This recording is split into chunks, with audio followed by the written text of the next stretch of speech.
Meu irmão, o Evangelho pode te dar um novo começo, sim. Eu não sei que buraco você se enfiou, eu não sei quantas vezes você tentou, e se tentou e não conseguiu é porque tentou errado, porque o Evangelho dá uma nova vida, sim. O Evangelho dá uma ficha nova, sim. O Evangelho acaba com a sua capivara, sim. Sim, o Evangelho muda tudo. Então eu quero propor hoje a revolução do fogo. Fala comigo, a revolução do fogo. Abra sua Bíblia no livro de Jeremias, capítulo 1, versículo 1. É um texto muito conhecido. Já preguei algumas vezes esse texto, mas hoje vamos ter uma inspiração diferente. Jeremias, capítulo 1, versículo 1 ao 10. As palavras de Jeremias, filho de Ilquias, um dos sacerdotes de Anadote, no território de Benjamim. A palavra do Senhor veio a ele no 13º ano do reinado de Josias, filho de Amon, rei de Judá. E durante o reinado de Joaquim, filho de Josias, rei de Judá, até o 5º mês do 11º dia, do primeiro ano, de Zedequias, filho de Josias, rei de Judá. Quando os habitantes de Jerusalém foram levados para o exílio, a palavra do Senhor veio a mim dizendo: antes de formá-lo no ventre, eu o escolhi. Antes de você nascer, eu o separei e o designei profeta às nações. Mas eu disse: ah, soberano Senhor, eu não sei falar, pois sou ainda muito jovem. E o Senhor, porém, me disse: não diga que é muito jovem.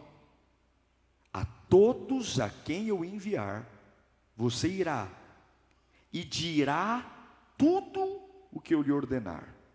Não tenha medo deles, pois eu estou com você para protegê-lo, diz o Senhor. O Senhor estendeu a mão, tocou a boca e disse-me: agora ponho em sua boca as minhas palavras.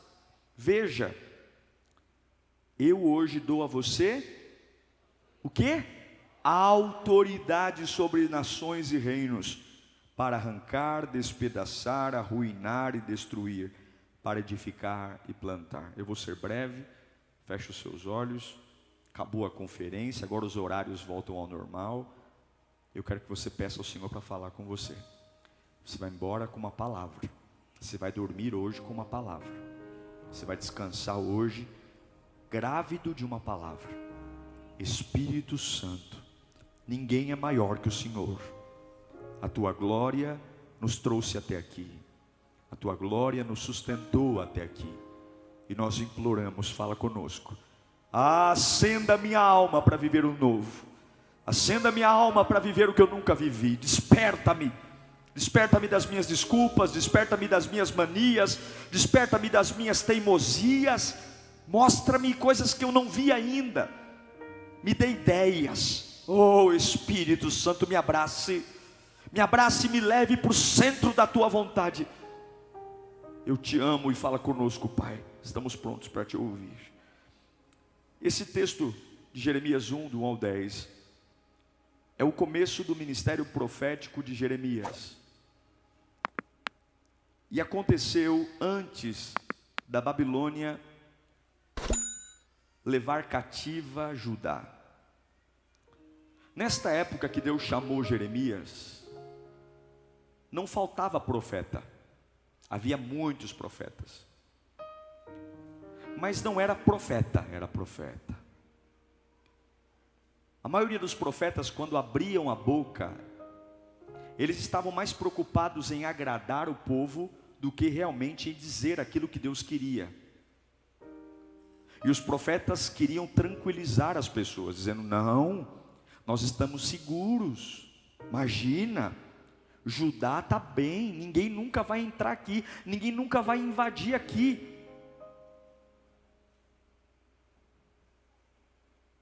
E Deus levanta Jeremias, numa época onde os profetas tinham aliança de dar profetada encomendada, para dizer exatamente o contrário. Não, Deus vai entrar em juízo pelo pecado de vocês, pelo abandono da fé, vocês vão ser levados cativos. E por conta de falar a verdade, por conta de profetizar o que Deus queria, a vida de Jeremias foi um inferno. Porque é muito mais fácil seguir o sistema.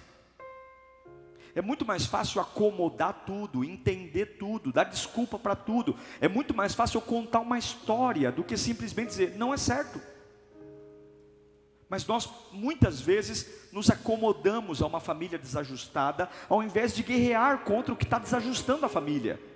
Muitas vezes nós nos aceitamos um casamento desajustado, ao invés de colocar o dedo na ferida e dizer, se for para casar assim, eu não quero casar assim. Eu quero um casamento como Deus me prometeu. Vamos lutar aqui, vamos dar as mãos, vamos orar, vamos guerrear. Muitas vezes os filhos estão dando muito trabalho, e criar um filho no caminho do Senhor dá trabalho. Mas algumas vezes nós lavamos as mãos e falamos assim, é a nossa geração. A geração dos adolescentes agora é assim. A geração dos jovens agora é assim. Na minha época era diferente. Tudo porque a gente não quer lutar contra um sistema. Jeremias se levantou para lutar contra o sistema. Ele se levantou para profetizar contra tudo que estava acontecendo. Era uma profecia de fogo. Uma profecia que mudaria a história, que era para chamar atenção. E como nós pentecostais gostamos da palavra fogo? A gente ama a palavra fogo, sim ou não? Aquele irmão é do fogo, aquele irmão é sapatinho de fogo, aquele irmão é foguetinho. A gente ama a palavra fogo. Aquele ali é fogo puro. Eita glória, é canela de fogo. Mas o fogo bíblico, a revolução do fogo, não é essa revolução do enfeite, não é essa revolução do barulho, de fazer os cultos pegarem fogo, e simplesmente as vozes se levantam, e as pessoas levantam suas mãos. Sim, isso também é fogo, mas esse fogo só aqui é palha, e muita palha vira palha assada. O fogo proposto na Bíblia não é o fogo da língua estranha, não é o fogo do repleplé, mas é o fogo da revolução, é o fogo de quebrar sistemas, é o fogo de colocar o dedo na ferida, é o fogo de falar o que ninguém quer ouvir, é o fogo de simplesmente abrir a boca, e a minha boca produzir uma transformação que os meus avós e os meus pais não foram capazes de gerar. É um fogo capaz de mexer no alicerce. O que é fogo? O fogo é o produto de combustão de materiais inflamáveis, madeira, carvão, gás. No sentido espiritual, o fogo é a junção do Espírito Santo com o espírito do homem. Quando o Espírito Santo toca o espírito do homem, fogo, poder, unção, o medo vai embora. Eu estou em minoria, não há ninguém perto de mim, não tenho recurso, mas eu marcho, eu ando. É o fogo que fez homens entrarem em covas de leões. É o fogo que fez Paulo e Silas cantarem de madrugada com os pés amarrados. É um negócio maluco, é um negócio doido. Um homem e uma mulher cheia do fogo de Deus, ela nunca é compreendida, porque quando acham que ela vai parar, ela continua, e quando acham que ela vai continuar, ela para. Uma pessoa feita, tomada pelo fogo de Deus, as suas reações são imprevisíveis. E todo fogo tem dois objetivos: fogo natural. Fogo consome, sim ou não? Consome. Tudo que o fogo toca, consome. E além de consumir, o fogo também tem uma outra função. O fogo ilumina. Lâmpada. O fogo produz luz. Então, de um lado o fogo consome, limpa, purifica, e do outro lado o fogo ilumina, e a luz atrai. Pessoas gostam de ficar perto da luz. Lá em João 5,35, o grande João Batista, a Bíblia diz que João era uma candeia, uma lâmpada que queimava e irradiava luz. E durante certo tempo vocês quiseram alegrar-se com a sua luz. A Bíblia está dizendo que João tinha uma unção, um fogo, que aquele que passava perto dele, aquele que passava próximo a ele, simplesmente era tomado por isso. Por que eu estou pregando isso hoje? Porque nós não podemos só ter um templo grande. Nós não podemos só estar aqui, atrás de sinais aqui dentro, grandes cultos. A nossa casa está clamando por fogo, o nosso trabalho está clamando por fogo, as minhas emoções estão clamando por fogo, os meus filhos estão clamando por fogo, o meu relacionamento está clamando por fogo. E existe um fogo que consome e um fogo que ilumina, e esse fogo é a junção entre o seu espírito e o Espírito de Deus. Então o fogo, ele consome as impurezas. Eu tenho vício de cigarro, eu tenho vício de bebida, eu tenho vício de pornografia, eu tenho vício de roubar, de mentir. Eu preciso do fogo. Não dá para ir para uma casa de recuperação e achar que a casa de recuperação liberta um homem sem o fogo.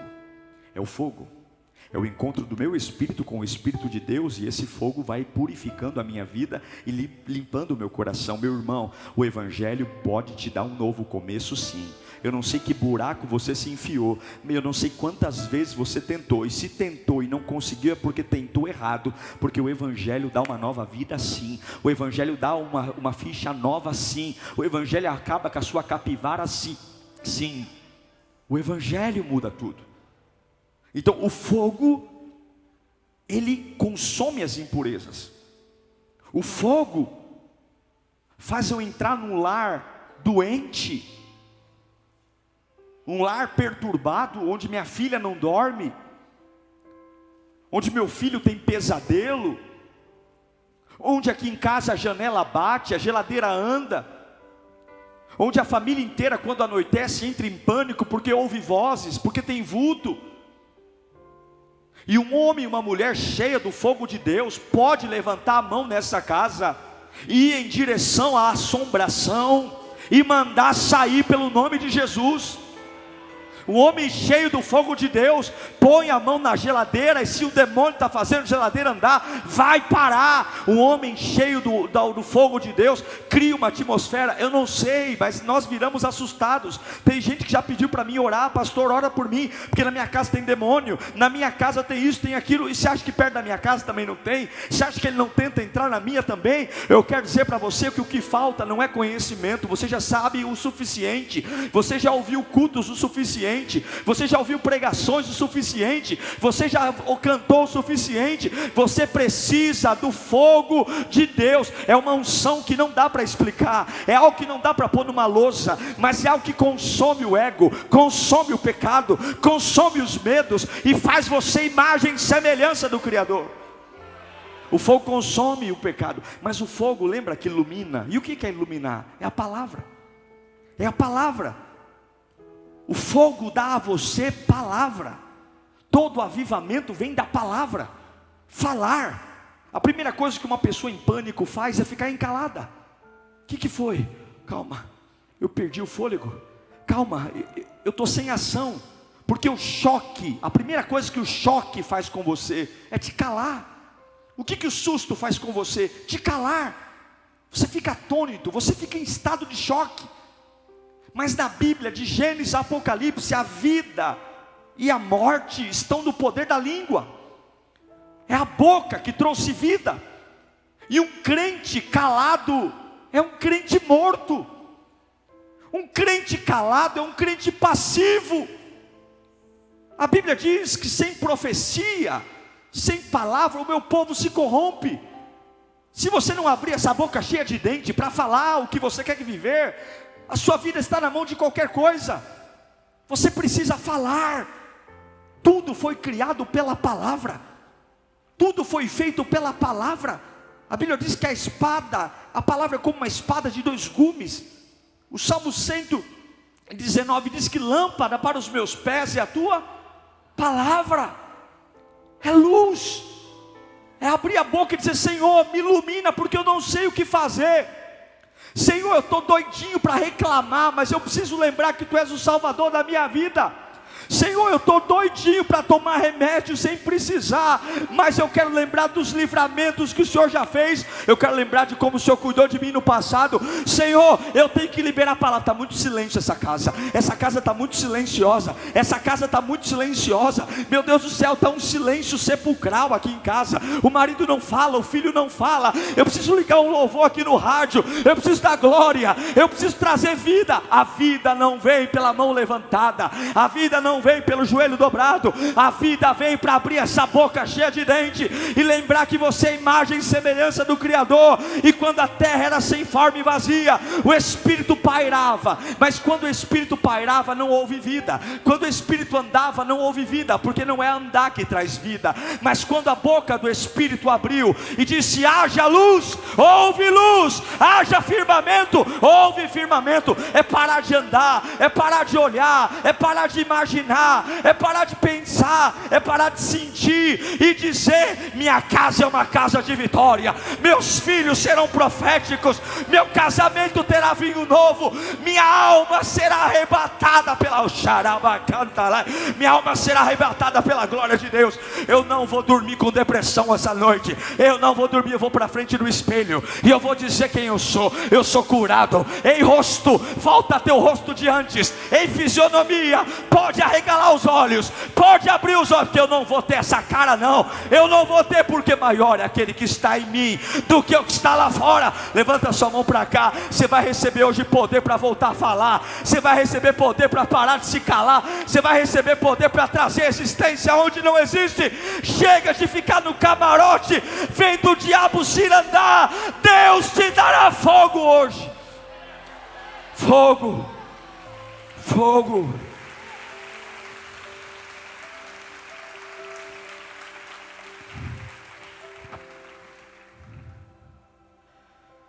Jeremias ouve o chamado de Deus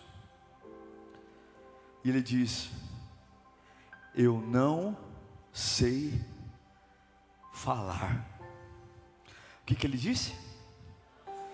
Eu não sei falar.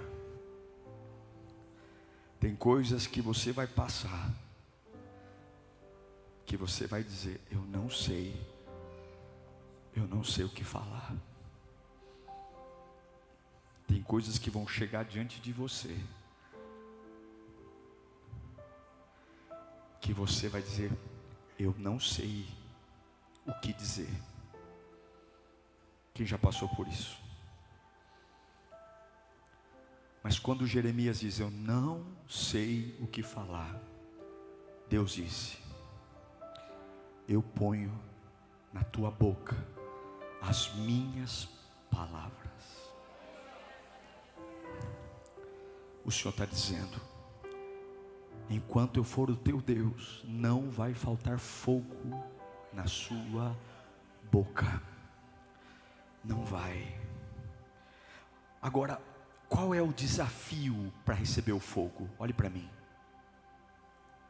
O maior desafio é mudar a sua referência. Fala comigo, referência. Por que Jeremias não acreditava que ele poderia ser usado? Porque ele achava que ele era uma criança. Ele achava que aquilo não era para ele. E tem muita gente aqui dizendo: pastor, eu gosto muito de ouvir o senhor pregando. Eles me falam isso. Mas olha, nossa, eu admiro muito, viu, pastor? O senhor pregando aí, que coisa maravilhosa, que coisa bonita. Olha, pastor, quem me dera, hein? Um dia, mas isso é coisa para o senhor, não é para mim não. Irmão, o que colocaram na sua cabeça, hein? O que fizeram você acreditar? Porque se você não serve para servir a Deus, você serve para servir quem?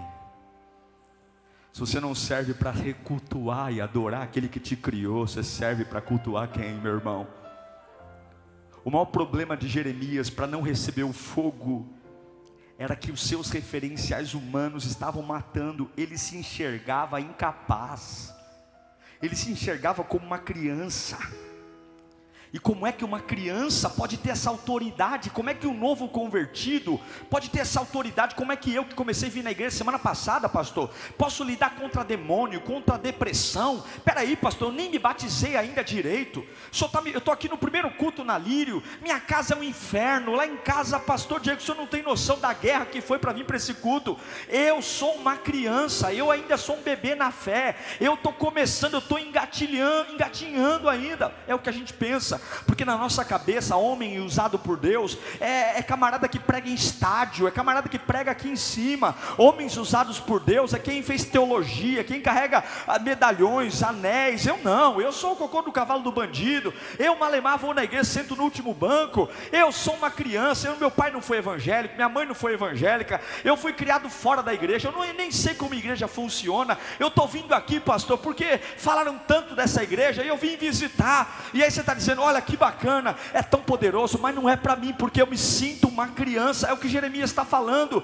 Deus falou, eu tenho uma glória para você, eu tenho um poder para você, eu tenho uma unção para você. Eu vou te usar num tempo que está todo mundo torto, e você vai colocar todo mundo no eixo. Você vai ser a minha boca, você vai ser a minha palavra. E Jeremias está dizendo, eu não posso, porque minha mãe disse que não era eu, meu pai disse que não era eu, minha história diz que não pode ser eu. Onde eu moro não dá para ser eu. Quanto eu ganho não dá para ser eu. Olha meu tamanho, olha meu corpo, olha meu estereótipo, olha como eu falo. Mas Paulo fala algo lindo em 1 Coríntios 13:11 sobre padrões. Quando eu era menino, o que ele fazia? Falava como menino, pensava como menino e raciocinava como menino. Quando me tornei homem, deixei para trás. Veja que é um movimento mecânico. Não diz que saiu dele, diz que ele deixou. As coisas, deixei para trás. As coisas de menino. Aqui é uma metáfora. Paulo está falando sobre um comportamento infantil, imaturo, inexperiente. Ele fala de 3 sistemas. O sistema de falar como criança, a faculdade da minha boca, o meu vocabulário, a forma como eu anuncio a minha vida, a forma como eu falo da minha vida, a forma como eu falo dos meus problemas, a forma como eu falo das minhas guerras internas. Eu falo como uma criança. O que o diabo faz no meu quintal, eu reajo falando como uma criança. Eu dou muito ibope para o diabo, eu dou muito ibope para a dor. E Paulo diz, olha, eu tive que mudar o meu jeito de falar. Eu tive que parar de ser tão dramático. Ei, você que é muito dramático, você que é muito emocionado, você que nem espera as coisas acontecerem e já sai se precipitando, cuidado. Porque o fogo de Deus precisa que você mude a sua forma de falar. Paulo fala, eu deixei para trás a forma de falar. Ele fala a forma de sentir. Passa a mão no seu braço assim. Sente o seu braço. Sabe o que é sentir? É a opinião que você tem sobre você mesmo. É o que você sente. É a opinião que você tem sobre sua vida, suas finanças. É a opinião que você tem sobre sua família. Se você é modesto, se você é orgulhoso, se você é humilde, se você é uma pessoa vaidosa, simples, despretensiosa, se você é uma pessoa que sabe lidar com muita gente ou não. Paulo está falando, eu tive que mudar a forma como eu me vejo para receber o fogo de Deus. Eu tenho que ser uma pessoa diferente. E ele vai dizer, além de falar, sentir, põe a mão na cachola aí. Eu tive que pensar diferente. Sabe o que é pensar? A forma como eu julgo, a forma como eu entendo, a forma como eu levo em conta o que eu acredito ou não, a forma como eu decido ter ideias.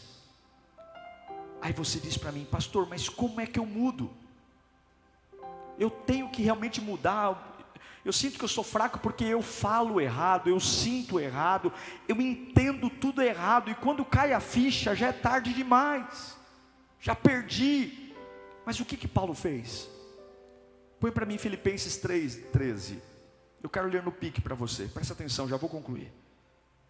Irmãos, não penso que eu mesmo já tenha alcançado, não estou pronto, mas uma coisa eu faço, esquecendo-me, não é revirando, não é conversando. Ontem eu coloquei um Reels na internet, muita gente ficou me cornetando lá, porque eu disse que o perdão não quer dizer convivência, e tem gente que é santarrão.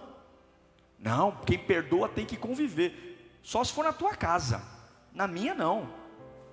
Eu não sou obrigado a conviver com pessoas que me fizeram mal, e não quer dizer que eu odeie, não quer dizer que eu não goste, não quer dizer que eu não quero ir para o mesmo céu que ela, mas eu não vou deixar ao meu lado gente que custou muito cicatrizar a ferida, para cutucar de novo. Eu não vou, eu não quero. Agora, se você tem a maturidade para isso, bem-vindo. Mas o que Paulo fala? Bem-vindo não, boa sorte. O que Paulo fala? Paulo está falando que eu deixei. Uma coisa eu faço, esquecendo-me das coisas que o quê? Que ficaram para trás, avançando para as que estão adiante. Prossigo para o alvo a fim de ganhar o prêmio do chamado celestial de Deus em Cristo Jesus. Todos nós que alcançamos a maturidade, todos nós que alcançamos devemos ver as coisas. Que forma? Eu não estou pronto, mas eu deixo para trás. Eu ainda tenho um pouquinho de depressão, mas eu não falo mais disso. Eu ainda tenho um pouquinho de crise nervosa, mas eu não toco mais nesse assunto.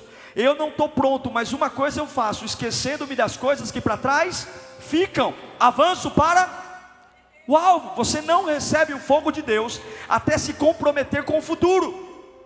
Você não recebe o fogo de Deus até esvaziar os bolsos e dizer, eu estou pronto para o novo. Não, o fogo não é para lidar com o seu passado. O fogo é para limpar a avenida que você vai passar, arrancar demônio, arrancar doença, arrancar pecado, e fazer você ir em direção àquilo que Ele tem para você. O fogo não é para criar uma lareira para você sentar confortavelmente e esquentar uma carninha no fogo e ficar chorando das pitangas, das maldades que fizeram com você. Não, o fogo tira o jeito de falar, o jeito de pensar, o jeito de sentir, e diz para você, eu sei que você não está pronto, mas enquanto você sai desse lugar e caminha, eu apronto você, eu cuido de você. Eu sei que tem um monte de gente aqui que não está pronta, eu sei que tem um monte de gente aqui meio desmaiada, eu sei que tem um monte de gente aqui com um monte de ponta aberta, ponta solta, mas Deus está dizendo, a tua única chance é o fogo. Se o meu fogo se apoderar de você, você vai ter palavra. Se o meu fogo se apoderar de você, você vai ter ideia. Se o meu fogo se apoderar de você, você se levanta. E como que eu recebo esse fogo, pastor? Abandone o jeito de falar, pensar, sentir, e vá em direção ao alvo. Todos aqueles que recebem a maturidade são assim. Coloca para mim em Filipenses 2:5. Seja a atitude, em algumas versões diz sentimento, seja a atitude de vocês a mesma de Cristo Jesus. Só em Jesus você consegue amadurecer, jeito de falar, pensar, sentir, e o fogo. Repita comigo, eu não estou preso às coisas pequenas mais. Fala bem alto, eu não estou mais preso às coisas pequenas. Chega de conversa pequena, chega de problema pequeno. Que o Senhor te liberte das pequenas conversas, que o Senhor te liberte dos pequenos assuntos que não te levam a lugar algum, mas arrancam a sua energia. Repita comigo, hoje eu estou desligando todo sentimento demoníaco da minha vida. Levanta a mão bem alto, todo sentimento demoníaco. Fala mais alto, todo sentimento demoníaco nesse momento é desligado da minha vida. Tudo que o diabo plantou na minha vida, que me mantém preso a lugares, lembranças, pessoas, fases, pelo sangue de Jesus, saia! Em nome de Jesus. Eu quero ver a vontade de Deus acontecendo na minha vida. Eu quero ver a vontade de Deus acontecendo na minha vida. Eu quero curas. Curas. Curas. Em Jeremias 29:11 diz: porque sou eu que conheço os planos que tenho para vocês, diz o Senhor, planos de fazê-los prosperar e não lhe causar dano, plano de dar-lhes futuro e esperança. Quando Jeremias disse assim: Senhor, bacana a visão, mas é grande demais para mim, o fogo não é para mim. Fui criado num lar assim, lar assado. Deus disse para ele: cala sua boca. Cala sua boca, foi o que estou dizendo. Deus disse, abre aspas, Diego, cala sua boca. Deus disse assim: antes que você estivesse no ventre materno, eu te consagrei e eu elegi você para ser profeta. Então, antes de você ter a mãe que tem, antes de você ter o pai que tem, antes de você nascer no bairro que nasceu, antes de você ser criado como foi criado, antes da maldade tocar em você, antes das desculpas que você dá para não ser um crente chegarem, antes das pessoas te agredirem, antes do abuso, antes do crime, antes do pecado, antes do fracasso, antes da decepção, antes do desprezo, antes da solidão, antes da agressão, antes de tudo, eu te consagrei e te elegi por profeta. O que Deus está dizendo é que quem chegou primeiro não foi o diabo, quem chegou primeiro foi Ele. Quem chegou primeiro não foi o pecado, quem chegou primeiro foi Ele. E talvez você tenha uma série de desculpas para dizer: não vou ser usado por Deus porque eu tenho uma história, não vou ser usado por Deus porque eu tenho uma trajetória, não vou ser usado por Deus porque eu tenho desafios. Deus está dizendo: antes de tudo acontecer, quem chegou foi eu. Fala para mim, fala para você mesmo: eu sou profeta. Fala mais alto: eu sou profeta. E todo profeta tem duas coisas que eu encerro. Todo profeta tem na sua boca uma espada. Todo profeta tem na sua boca uma espada.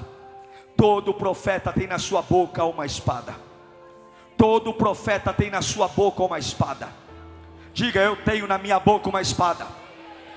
Fala mais alto com autoridade: eu tenho na minha boca uma espada. Você tem na sua boca uma espada. Se você usa ou não, o problema é seu, mas você tem na sua boca uma espada. E quando você usar essa espada, o inferno vai respeitar. Jesus disse em Mateus 10:25: basta ao discípulo ser como o seu mestre, ao servo como o seu senhor. Se o dono da casa foi chamado Beelzebu, quanto mais aos membros da sua família. Sabe o que ele está falando aqui? Ele está falando que aquele que segue o Senhor fica igual ao Senhor. Se eu sigo Beelzebu, eu fico igual ao Beelzebu. Mas se eu sigo a Jesus Cristo, eu fico como Jesus Cristo. Se eu sigo o medo, eu fico como o medo. Se eu sigo a depressão, só falo dela, eu sou servo da depressão. Mas se eu sigo Jesus Cristo, se eu amo Jesus Cristo, se eu me deleito nas palavras de Jesus Cristo, eu vivo. E o que é ser discípulo de Jesus? O que é? Agora você vai cair da cadeira. Porque diferente desse evangelho Nutella que é pregado aí fora, olha o que Jesus disse. Mateus 10:34. Você vai ler comigo, tá bom? 1, 2, 3. Palavras de Jesus, tá bom? 1, 2, 3, vamos lá. Não.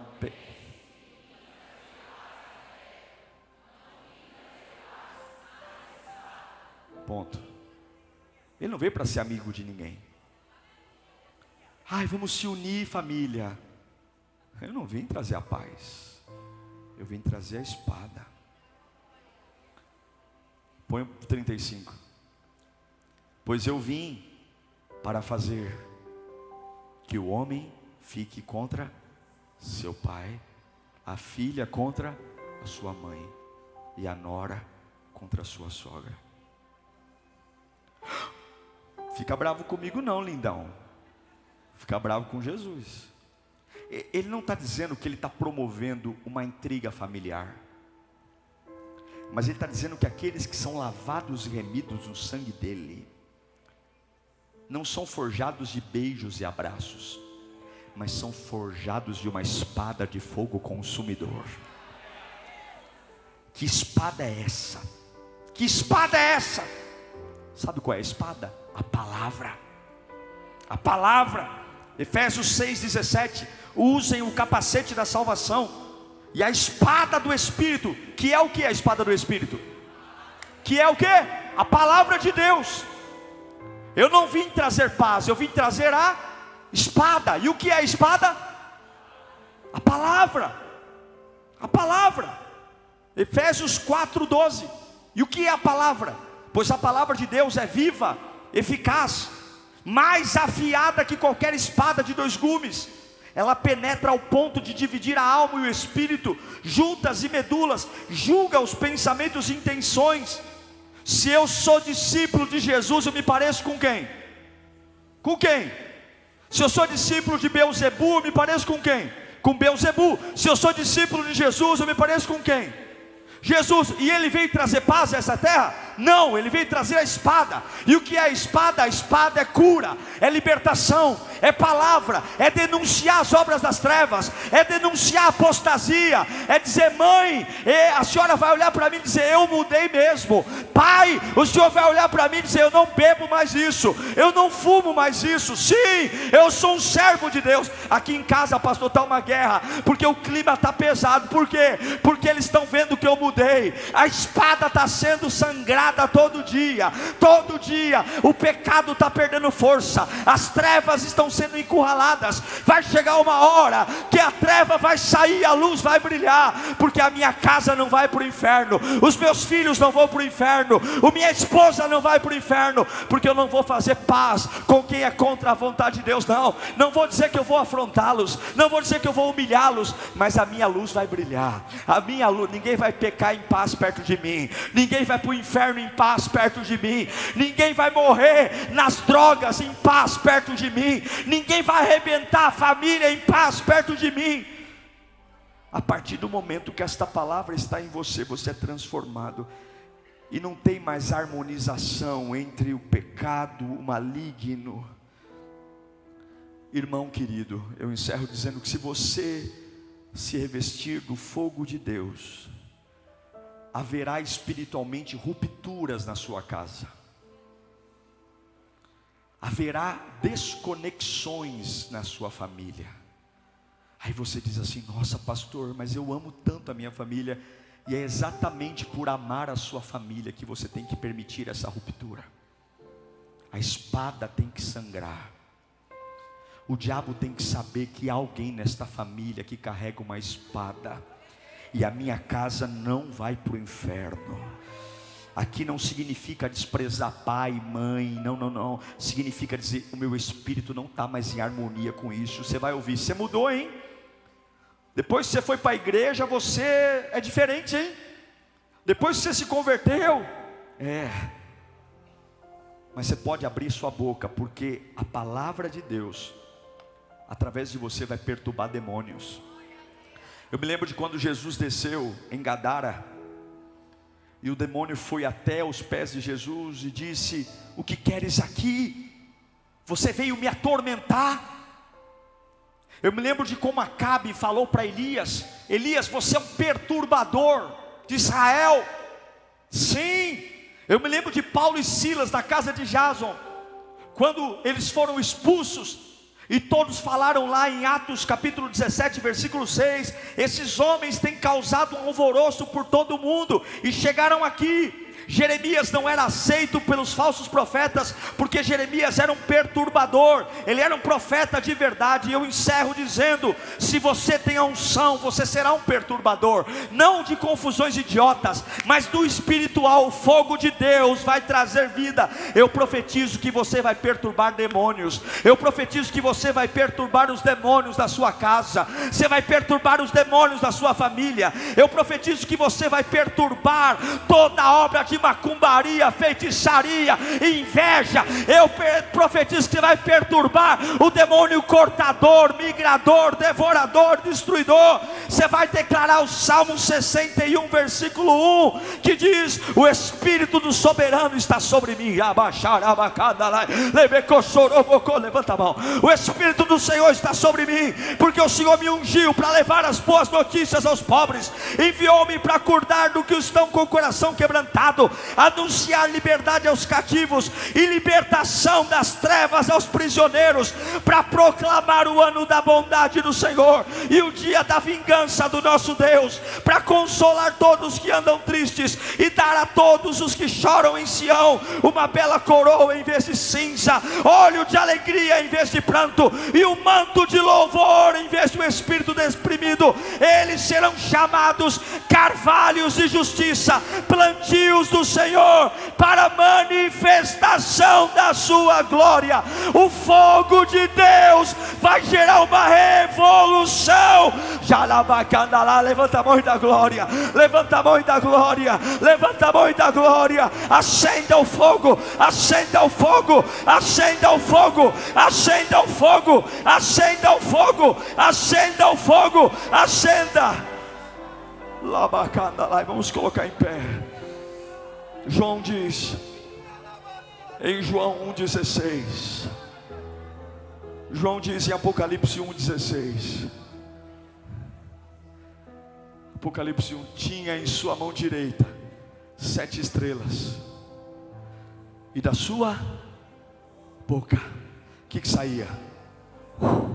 Uma espada afiada, de 2 gumes. Sua face era como o sol que brilha em todo o seu fulgor. Você está cansado, porque você está lutando sem fogo. Você está deprimido, porque você está lutando sozinho. E eu não sei o que falar muitas vezes. Algumas vezes me falta a palavra. Fico tão chocado que não sei o que dizer. E algumas vezes o inimigo tem dado a última palavra. E você não pode ir para a cama com a última palavra do diabo, porque a última palavra tem que ser de Deus. Você não pode deitar na cama com a última palavra do médico, a última palavra tem que ser de Deus. Você não pode deitar na cama com a última palavra sendo do endemoniado que trabalha com você, dizendo que ele vai fazer de tudo para te demitir, porque a última palavra é do teu Deus, que vai prover todas as coisas na sua vida. Você não pode deitar na cama com a última palavra daquele vizinho endemoniado que diz que vai te atormentar todos os dias da sua vida, porque você tem o Emanuel, Deus conosco até a consumação dos séculos. Eu vou deitar com a palavra de Deus, eu vou pôr minha cabeça no travesseiro, e a voz que vai ecoar na minha mente será a voz do Espírito. Eu vou sonhar com o Espírito, porque eu não sou filho de chocadeira, eu sou filho de Deus. E eu quero fogo. Quantos querem o fogo aqui? Eu quero fogo para me levantar, eu quero fogo para ser tomado pela glória.